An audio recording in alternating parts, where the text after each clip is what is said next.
Welcome back. It is Tuesday, April 18th in the NBA. My two favorite picks are on the way. Let's recap yesterday and 0-2 today. Yeah, the cold streak continued. I got no excuses. Spencer Dinwiddie and De'Aaron Fox, they shot enough time to hit their overs. They just didn't shoot well from the field. I think combining for about 38% together. Either way, I know the cold streak. I got no excuses. I'm not going to come out here and say, oh, this is going to happen. No. The picks have been bad, and I'm not going to sugarcoat it. They've been bad. I need to be better, and that's going to start today, and I know exactly who can help us. It's a special guest that hasn't been around since 2021. If you're an OG, you'll remember it because it is the rally cap. I really didn't think we'd have to come to this, but the rally cap has to be out. We need a rally. We need some winners, and it starts today. But first, before we dive into that, we do have an offer on Underdog Fantasy. Haven't talked about them in a hot minute, but they did give us a free square and a deposit match. If you sign up using code COS1, you get a 100% deposit match up to $100, and you get a free square for Julius Randle to just score 1 point. Now, before you say, Austin, where's my free square for Randle? It's coming on Friday. It will not be in today's game 2. It will be in game 3 of the Cavaliers game, so I'll promote Underdog Fantasy over the next couple videos so you can take advantage of it. You have a lot of time to take advantage. Sign up using code COS1 or the top link in the description. You get a 100% deposit match and a free square. Let's all have an Underdog entry, not only today, but also tomorrow, on Thursday, and on Friday, just to take advantage of that, and we'll take advantage of the free square as well. But let's dive into our favorite plays, though. The rally cap's on. I'm feeling good. I really need a 2-0 day in the worst way possible, and we're going to start with this guy who's hurt us a lot of times this year. Trey Young, over 32.5 points plus assists, minus 115 on Bet365. If you want to fade it and go Trey Young's under, go for it. But I'm taking his over, put my hard-earned money on this, and I like him. If you need individual line, 24.5 points, way to go. If you need 33.5, fine, I'm there too. Now, in game 1, anything that could have gone wrong for not only Trey Young, but for the Atlanta Hawks did go wrong, as they were down by 30 points at halftime. The only person that really hit their over was DeJounte Murray, and I'm putting a line in the sand. DeJounte Murray is going to go under today if you want a free winner. Yesterday, I talked about 3 leans. All 3 leans hit. One of my leans will be DeJounte Murray's under in PRAs. He's probably going to end up like 23 because he's not shooting 25 times again. But today we're talking about Trey Young, not DeJounte Murray. Now, let's look at the good takeaways. In that game, despite being down 30 at halftime, Trey Young, 5 for 18 from the field. Nice. He missed 2 of his 7 free throws. Great work, buddy. Ended with 24 points plus assists. A terrible game. The good takeaways, shot 18 times. Played 35 minutes, probably should have played more if it was close. Had 15 assist chances, most on the team. So, while I don't expect Trey Young to come out here and shoot, 13 for 18 to balance it out, no, that's probably not going to happen. We ain't that lucky. But if he gets closer to 50% from the field, well, and just does exactly what he did last game, he would hit this over, and I think the Hawks would be more competitive. Now, like I said, DeJounte Murray, he's not shooting 25 times again. If DeJounte Murray shoots 25 times, well, hello, Hawks, you will be down 0-2 because, like I love Murray, he's just not an efficient shooter or scorer. I think the Celtics are fine saying, hey, you know what, Murray, go out there, shoot as many times as you want. We know you shoot like 40% from the field. And I think a guy like Trey Young has to step up here, and he notoriously has played well in the playoffs. Now, in his last 4 games versus Boston, 2 this year, 2 last year, he's had 40, 37, 36, and 48 points plus assists. All of those in the regular season. Now, obviously the playoffs switch up. It's a little bit harder to score in the playoffs, but I still think Trey Young's going to step up, have higher usage in this game than he did in game 1, and he's going to play pretty well. We've seen in Trey's 22 career playoff games, he's averaged 25.2 points per game and 8.6 assists per game, good for 33.8 points plus assists, right above this line. We need 33. Now,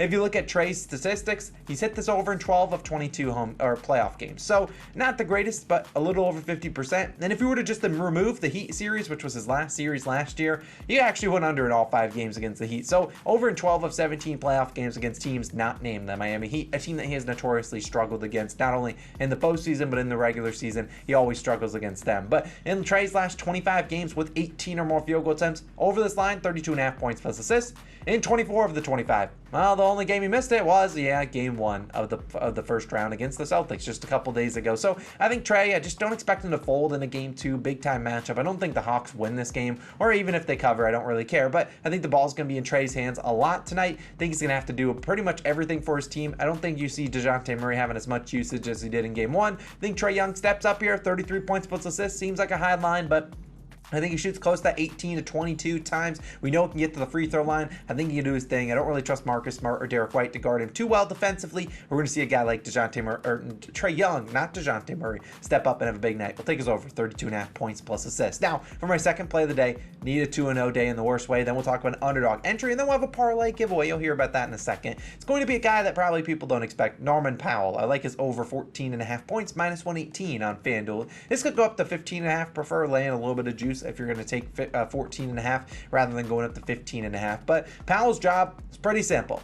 So score the basketball. He's not asked to go, hey, yo, we need a triple-double. We need you to go facilitate. No, score the basketball, put the ball in the basket, and that's what he's great at doing. He's done that all year long, averaging 14 points per game. Now, obviously, this team, the Clippers, are going to be without Paul George once again, and so Kawhi Leonard's going to have to carry the show, but I think the Suns are going to say, you know what, Kawhi, someone else has got to beat us, and Russell Westbrook's probably not shooting 19 times again. Now, in game one, we saw Powell scored 14 points right on the hook, and he went 5 for 10 from the field. We know he's good at getting to the free throw line, played 23 minutes. Now, in that game, we saw Kawhi score 38. Like I said, I think the Suns are going to throw more coverage at a guy like Kawhi Leonard, and I think the Clippers are going to need more guys to score the basketball than just Kawhi Leonard. Someone else is going to have to step up today, and their second best scorer, honestly, is probably either Eric Gordon or Norm Powell, and Ty Lue's going to make adjustments left and right. He likes to think, oh, what are the Suns' adjustments going to be? Let's try to get ahead of them. And so could we see Powell play more than 23 minutes? Yes, but I think he's at least guaranteed 20 minutes tonight, and he can get us 15 points in there. Now,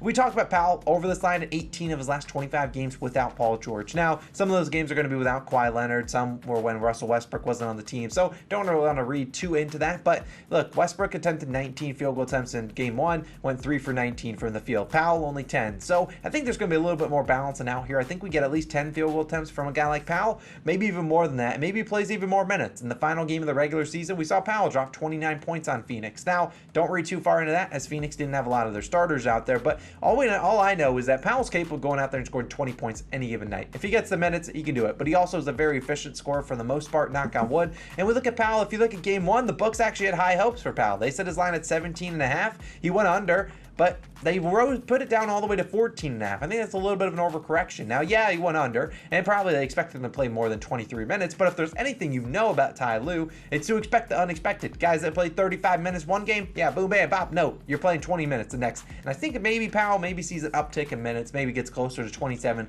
to 30 minutes. That bench unit played well for this Clippers squad, and they need guys to score the basketball against a very talented offensive team in the Phoenix Suns. They got Kevin Durant, they got Devin Booker, they got DeAndre and Chris Paul, and those guys. So I think they can't afford a bad shooting night from Kawhi Leonard, but even if Kawhi doesn't go out there and drop 35 points, they're going to need guys to score the basketball. Powell's arguably the most consistent second option. Russell Westbrook's all over the place. I think we see Powell play meaningful minutes tonight. He's not the worst defender in the world, so it's not like he's the defensive liability. He averaged 14 points per game this year. I think he can get us 15 tonight, a little bit over that average. I think he plays about 25 minutes. Shoots about 12 times. Hey, we'll take my chances. Norm Powell, I don't think anyone's going to be on him. I'll take his over 14.5 points. Now, let's talk about Underdog Fantasy. As I talked about, I'll have a parlay, and here it is. It's my entry, a 3-leg entry. We're going to have a couple more entries this week, and hopefully this one can smack. Of course, you can sign up using our code COS1. Make sure you get that 1 at the end, or you click that top link in the description so you get a 100% deposit match, and if you're a new user, you get that free square for Friday slate for Julius Randle to score 1 point. Now, here is the entry we're going to talk about.